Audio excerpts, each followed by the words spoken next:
কোনো বাঘিনী বাঘকে মাঠে নামাইয়েন না। তাকে বলে আসছি আজকে যদি মরে যায় আমার লাশটা যেন রাস্তা থেকে কেউ না তুলে। আমার ছাত্র দল যখন বিজয় উল্লাস নিয়ে বের হবে আমাকেও তখন একটা বিজয় ঘোষণা করে আমার লাশটা যেন তারা দাফন করে। আমার সোনার বাংলার এই পুলিশদের ব্রেইন আছে ডিউতে পড়ার ফাইসলামি করে তারা আমাদের সাথে। ঢাকা বিশ্ববিদ্যালয়ে পড়তেন আপনি? ঢাকা বিশ্ববিদ্যালয়ে পড়তেন ভাই, আমার দিকে তাকান ভাই, আমার দিকে তাকান।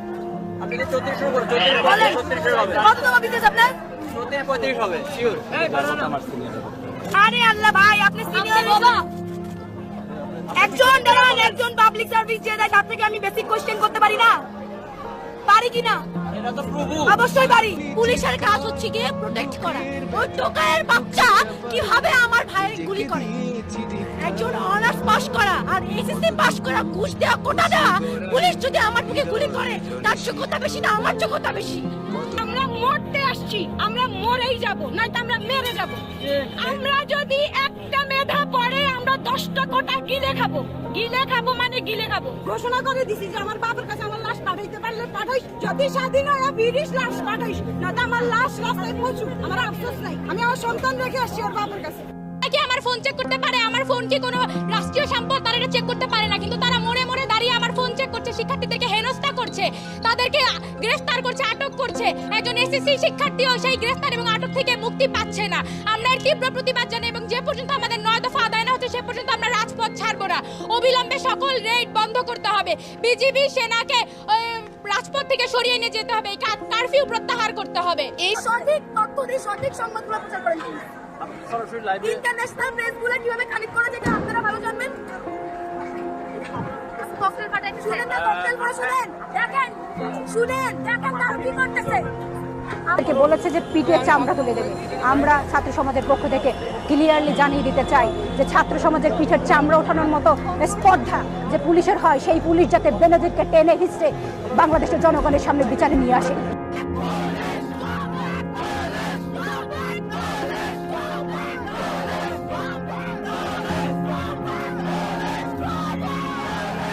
আহত হয়েছে 500, 600, 700, আপনি বললেন শতাধিক। কালকে মেডিকেলে যখন আমি 140 জন স্টুডেন্টকে আমি নিজে এন্ট্রি করাইছি মেডিকেলে, মাথা ফাড়া কপাল ফাড়া এগুলাকে নিয়ে আমি নিজে নিয়ে গেছি ডিএমসিতে। ডিএমসির মধ্যে যখন হামলা হইলো, ডিএমসির ইমার্জেন্সির মধ্যে রোগী সহ যখন ফেলে বাঁশ লাঠি দা কুড়াল নিয়ে ঢুকে গেল, কোথায় ছিলেন আপনারা? আমরা মাত্র 15 থেকে 20 জন ছিলাম, আমাদের কেন কেউ সেভ করে নাই? অবশ্যই বলতে পারি, কারণ আমার মাতৃভূমি আর আমার মাতৃভূমি নাই। 1971 সালে যারা জান দিয়ে গেছে তারা থুতু ছুটতেছে এখন, যে এই জন্য আমি আমার দেশটাকে স্বাধীন করছিলাম। এটা আমার স্বাধীনতা। আমার ক্যাম্পাসে স্টুডেন্টরা নিজের ক্যাম্পাসে থাকবে, ক্যাম্পাসে বিজেপি বাইরে মোতায়েন করে দিয়ে ছাত্রলীগ ঢুকাই দিবে তাদেরকে মানার জন্য, এটা আপনি বলতেছেন স্বাধীনতা? আমি চাই না এই স্বাধীনতা। ছাত্রী লিখছে আমার বাবা কোনোদিন আমার গায়ে হাত দেয়নি, আর সেই ছেলে সেদিন আমার বুকে হাত দিছে। আন্দোলনের নামে আমাদের শারীরিক নির্যাতন করা হচ্ছে, কেন আমার বুকে গায়ে হাত দিবে? আপনার লজ্জা থাকলে আপনি বলতেন কেন ইডেনের মেয়েদেরকে এভাবে মারা হচ্ছে? আপনি আন্দোলন করলে সুষ্ঠু পথে আন্দোলন করেন, আপনি কেন এভাবে?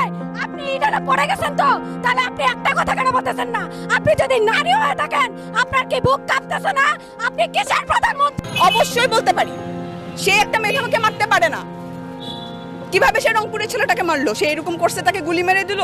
তার তো বিশ্বাস আছে যে পুলিশ তাকে মারবে না, তাকে মেরে দিল কিভাবে? হাউ ডেয়ার দেয়ার? এরকম জায়গায় আমি বাঁচতে চাই না, মেরে ফেলুক আমাকে। বলে আসছি আজকে যদি মরে যায় আমার লাশটা যেন রাস্তা থেকে কেউ না তুলে। আমরা ঢাবি স্টুডেন্ট কালকে যেভাবে মার খেয়েছি, আমাদের ভাইদের যেভাবে মেরেছে, আমি নিজেও ইনজুরিতে আছি, আমি তারপর আজকে আন্দোলনে আসছি। আমরা কিন্তু মানে দমে যাই না, এটা জাস্ট বোঝানোর জন্য যে ইনজুরি থেকে এই জন্য উঠে আসছে যে ঢাবির এখন পর্যন্ত কোনো আন্দোলন কিন্তু মিথ্যা যায় নাই। এখন পর্যন্ত বাবাকে বলে আসছি আজকে যদি মরে যায় আমার লাশটা যেন রাস্তা থেকে কেউ না তুলে। আমার ছাত্র দল যখন বিজয় উল্লাস নিয়ে বের হবে আমাকেও তখন একটা বিজয় ঘোষণা করে আমার লাশ দিন তারা দাফন করে। এটা বাসা থেকে বলে আসছি, এখন কি হবে সেটা পরে না, আমরা কথা বলতে পারি না, আমাদের কথা বলার সুযোগ দেন। আমাদের বুকে গুলি চলতেছে, আমাদের মুখে টিয়ার গ্যাস ফেলা হচ্ছে, আমাদের মা বোনদের গায়ে হাত দেওয়া হচ্ছে। আপনারা সাধারণ মানুষ এগিয়ে আসুন। আমরা এই জন্য দেশ স্বাধীন করি নাই, এই জন্য 52 ভাষা আন্দোলনে আমার ভাইয়েরা নামে নাই। আজকে ঢাবি রক্তাক্ত, আজকে জাবি রক্তাক্ত। কিভাবে কিভাবে বসে থাকেন আপনারা? দেশের মানুষ, আপনারা নেমে আসুন। সর্বস্তরের মানুষের প্রতি আমার আবেদন, সর্বস্তরের মানুষ নেমে আসুন। আপনাদের সন্তানরা আজ বিপদে, আপনাদের ঘরের সন্তান নেমে গেছে। আপনারা যদি আজকে না আগে আসেন, বাংলাদেশ আর কোনোদিন মাতৃভূমি আমার স্বাধীনতার মুখ দেখবে না। বাঁচানো সঙ্গী না, তাহলে জঙ্গি। দেশ টাকার বাপের কেনা না, লাখো শহীদের রক্তের বিনিময়ে দেশ পাই। ভাই ওই যে কালকে যাত্রাবাড়ি হয়েছে, ভাই শুট করেন একটা ক্লিপ প্রিন্ট। এটা কেমন মিডিয়া? ওরা কারা? ওরা কি আমাদের বন্ধু? ওরা কি আমাদের বন্ধু? ওরা সরকারের গোলাম, সরকারি গোলাম। পৃথিবীর কোনো দেশে বাঙালি এখনো চাকরিও পাইতেছে না, কারণ বাংলাদেশের ভৌগোলিক আর পুরো দুনিয়ায় বাংলাদেশ এখন জানে বাংলাদেশ কেমন। একটা রেড অ্যালার্ট কান্ট্রি হচ্ছে বাংলাদেশ। যৌক্তিক কোনো দাবি নিয়ে এখানে আসিনি। আমরা বলিনি এই কোটা বাতিল করেন, আমরা বলছি সংস্কার করেন। মুক্তিযোদ্ধাদের জন্য 65 কেন এত 5% রাখেন না? ঠিক আছে, উনারা আমাদের জন্য করছে। ভুয়া মুক্তিযোদ্ধা ভরে গেছে দেশ। কোথায় সেই হিসেব? মুক্তিযোদ্ধারা কোথায়? যেসব মুক্তিযোদ্ধারা আছে উনারা কই? উনারা কেন এসে বলে যে না আমরা এগুলা চাই না? ব্রিটিশদের ব্রেইন আছে ডিউতে পড়ার, ফাইসলামি করে তারা আমাদের সাথে। অবশ্যই বলতে পারি, সে একটা মেয়েকে মারতে পারে না। কিভাবে সে রংপুরে ছেলেটাকে মারলো? সে এরকম করছে, তাকে গুলি মেরে দিল। তার তো বিশ্বাস আছে যে পুলিশ তাকে মারবে না, তাকে মেরে দিল। কিভাবে? হাউ ডেয়ার দেয়ার? এরকম জায়গায় আমি বাঁচতে চাই না। মেরে ফেলুক আমাকে, আমি এইরকম দেশে বাঁচতে চাই না। পৃথিবীর কোনো দেশে বাঙালি এখনো চাকরিও পাইতেছে না, কারণ বাংলাদেশের ভৌগোলিক আর পুরো দুনিয়ায় বাংলাদেশ এখন জানে বাংলাদেশ কেমন। একটা রেড অ্যালার্ট কান্ট্রি হচ্ছে বাংলাদেশ। অবশ্যই বলতে পারি, কারণ আমার মাতৃভূমি আর আমার মাতৃভূমি নাই। 1971 সালে যারা জান দিয়ে গেছে তারা থুতু ছুটতেছে এখন, যে এই জন্য আমি আমার দেশটাকে স্বাধীন করছিলাম। এটা আমার স্বাধীনতা। আমার ক্যাম্পাসে স্টুডেন্টরা নিজের ক্যাম্পাসে থাকবে, ক্যাম্পাসে বিজেপি বাইরে মোতায়েন করে দিয়ে ছাত্রলীগ ঢুকাই দিবে তাদেরকে মানার জন্য। এটা আপনি বলতেছেন স্বাধীনতা? আমি চাই না এই স্বাধীনতা। বেলা তারা নাটক করছে এবং রাতের বেলা তারা প্রত্যেকটা মেসে গিয়ে শিক্ষার্থীদের নামিয়ে হেনস্থা করছে। তারা মোড়ে দাঁড়িয়ে মোবাইল ফোন চেক করছে। এই অধিকার তাদেরকে কে দিয়েছে? এই অধিকার কেন তারা শিক্ষার্থীদের, জনগণের মানবাধিকার লঙ্ঘন করছে?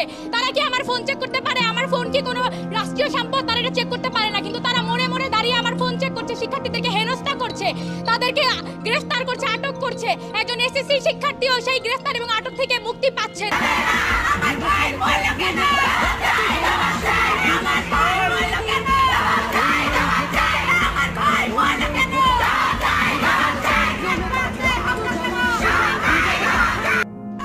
ডিএমসির মধ্যে যখন হামলা হইলো, ডিএমসির ইমার্জেন্সির মধ্যে রোগী সহ যখন ফেলে বাঁশ, লাঠি, দা, কুড়াল নিয়ে ঢুকে গেল, কোথায় ছিলেন আপনারা? আমরা মাত্র 15 থেকে 20 জন ছিলাম। আমাদের কেন কেউ সেভ করে নাই? মেরে বের হবো, লাশ হয়ে বের হবো ওখান থেকে। আমরা লাশ হয়ে বের হবো ওখান থেকে। বহুত সুযোগ ছিল পিছনে ফিরে আসার, এখন আর পিছনে যাওয়ার রাস্তাই নেই। পিছনে পুলিশ আর সামনে স্বাধীনতা। অবশ্যই আমরা সম্মানের সাথে মৃত্যু গ্রহণ করি।